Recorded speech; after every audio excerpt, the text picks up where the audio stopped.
Hey, welcome to this week's Mortgage Minute with Mitch. Happy Frankenstein Friday, as the last Friday in October is known, and also National Chocolate Day, which, one day for chocolate, at least a month, right? So anyway, on to mortgage news. As you can see, a lot of green on the chart this week, and that's fantastic. So finally, it seems like the first time in forever, we had an improvement week over week in interest rates. So that's a good sign.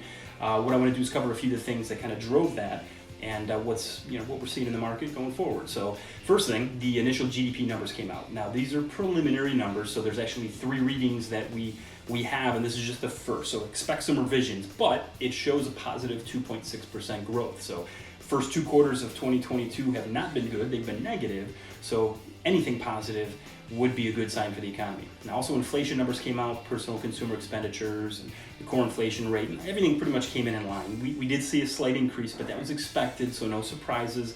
That's a good thing.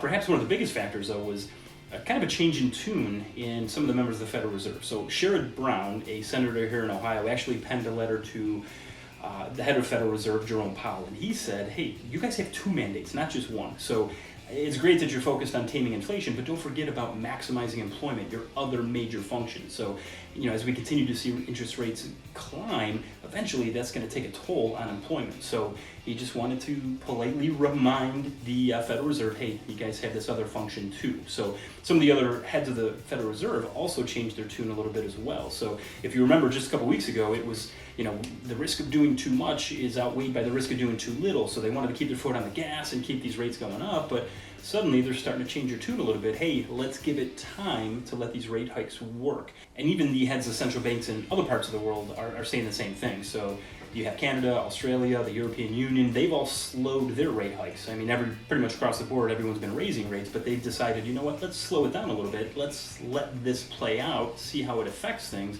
before we just go all in and doom job growth in the economy in the long run. So that's some good news there. And another thing I want to point out, a lot of people have been worried that, we're going to have a repeat of 2008, that the home values went up too fast, too quick, it's going to be a bubble and it's going to burst and we're going to, lose equity or have our home values falter. But I want to point out one of the biggest differences between now and then. You look at the rate of delinquencies, so people that are 30, 60, 90 days late on their mortgage, that is way down. Also, foreclosure rates are nothing like what it was in 2008. They're actually multi-decade lows right now, so people are not walking away from their homes. So even with all this inflation, the cost of living going up like crazy, people are still paying their mortgage. And a lot of that's because of the fact that we don't have these garbage mortgages that we had back in 2008, putting people in positions where they probably shouldn't have been in the first place. So hopefully, going forward, we'll see the rates come back down a little bit. We'll see home values still maintain and more healthy market going into 2023. That's what I hope. So on to this weekend. Weather looks pretty great, seasonal. It's going to be a little cool, but a lot of sunshine on Saturday. Really a small chance of rain doesn't move in until Sunday night. So you've got the Cavs heading up to Boston tonight. They're going to be taking on the Celtics. Great start to the season.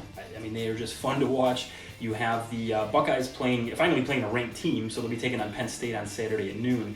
And the Browns lost again, but they're back at it Monday night when they host the Cincinnati Bengals. So whatever you do, enjoy yourself, have a happy Halloween, and we'll see you next week.